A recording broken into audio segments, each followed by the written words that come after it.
Welcome to our monthly update in Strasbourg. Well, actually, it's not a month because it's only a few weeks since we were last here, and they say a week's a long time in politics, but certainly 3 weeks is, because when we were here last time, we were going into the British general election, and we were talking about particularly Fermanagh, South Tyrone, and obviously we're back here now with reduced political strength, but we're certainly not back with reduced determination.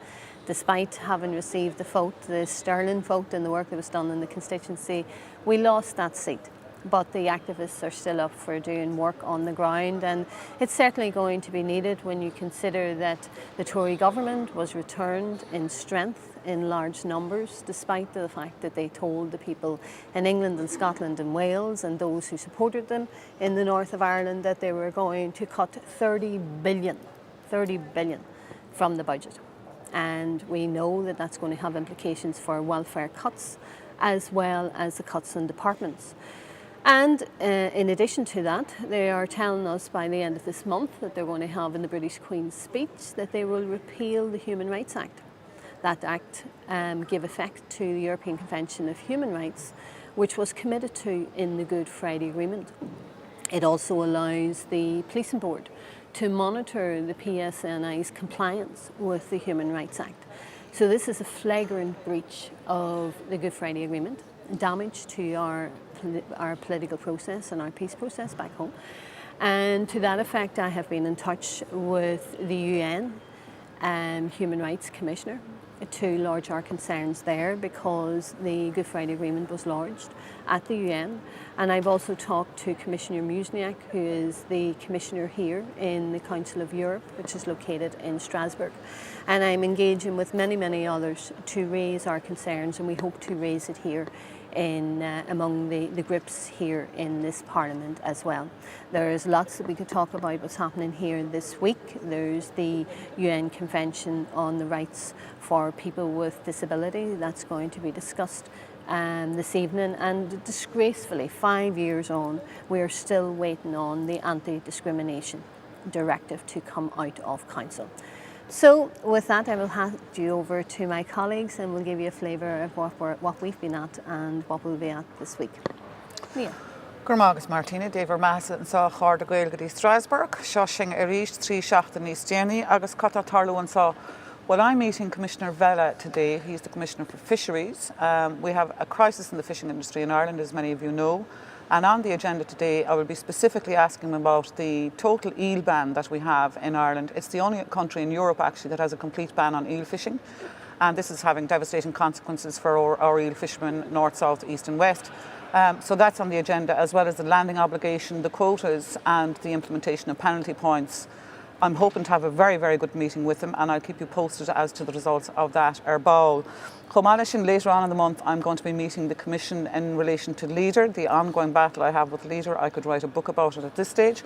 We have a serious issue concerning the regionalisation of it and how the regions are being categorised, and obviously the funding cuts as well. I don't think that the Commission here are completely aware of what's happening in Ireland yet again. Our government gives them, drip feeds them false information, in my view, as to what the reality on the ground is. So I'm going to make sure that they're aware of what's happening and to try and ask questions and maybe reverse some of the decisions that are being implemented.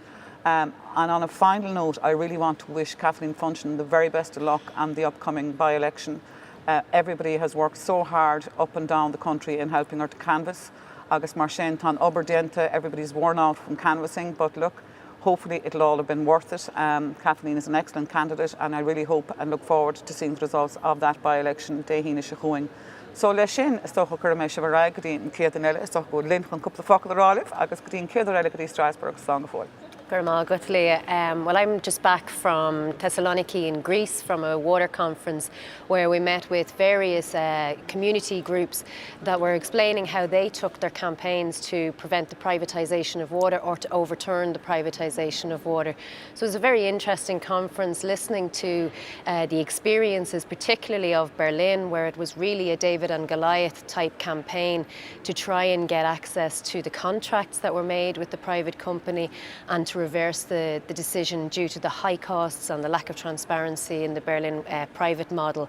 So we were a lot of sharing of information, a lot of gathering ideas about how the Right to Water campaign in Ireland can now further its campaign. So that was very interesting. Also, we've heard on the back of that conference that Greece will probably be the first country to recognise water as a human right. This is a really important step, and I am the author of the report in the Parliament to try and get the European Commission to legislate water as a human right. I also took the opportunity to meet with comrades in Syriza and to get an update on the ongoing problems they're having in dealing with trying to get a deal from the European Union and the institutions. And it was, I think, very depressing to hear the amount of pressure that they're being put under, and also, I suppose, the lack of solidarity that they're experiencing from other member states, including the Irish government. So it was nice for me to be there to say that, in general, the Irish people are 100% behind Syriza and that our government doesn't reflect their feelings. So I'll hand you over to Matt now. Yeah, thanks, Lynn. Yeah, we've been ongoing in our work in terms of a lot of issues facing farmers that are arising from the new CAP process, and we're going to continue to do that. One of our priorities, of course, is raising awareness of the ongoing TTIP trade negotiations between the EU and the US.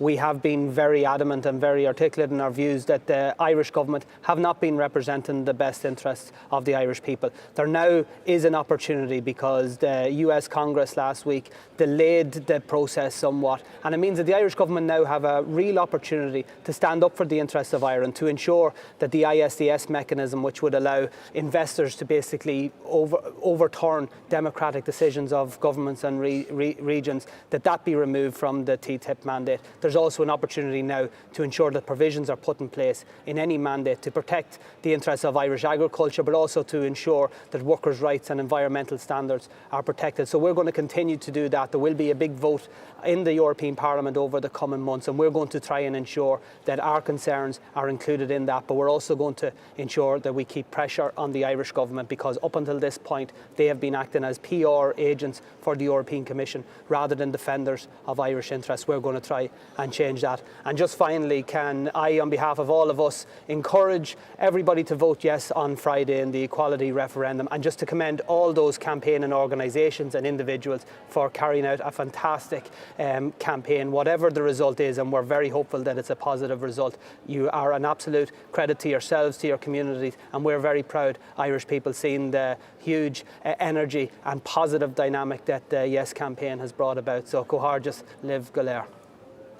Until next time, slán go fáil.